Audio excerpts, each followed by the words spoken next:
Now, what kept the Spanish in charge?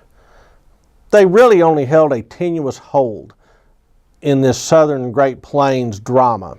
Spanish New Mexico was a remote outpost. It was a long hike into the heart of Mexico. So once you were in New Mexico, you were on your own.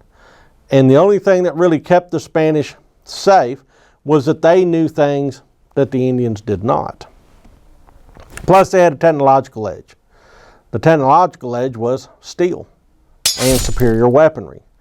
But increasingly, you had to rely on the indigenous peoples as you were converting them through the mission process into Spanish-speaking, God-fearing Catholic Spaniards.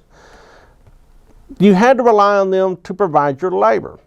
So pretty soon, Pueblo Indians learned how to use Spanish firearms, Spanish crossbows.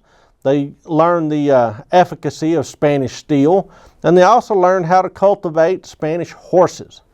So all of a sudden, the Spanish watched their technological edge erode. And finally, in 1680, the indigenous peoples of New Mexico decided that it might be time to throw off the Spanish yoke. And that's exactly what they do. The Pueblo Revolt of 1680 is actually the only time an indigenous people were able to remove a European overlord in the Americas. They threw the Spanish out. The Spanish fled out of New Mexico.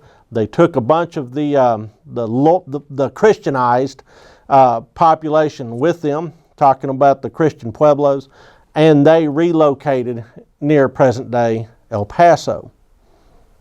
So, from 1680 to nearly 1700, there's this gap in Spanish control along the northern frontera.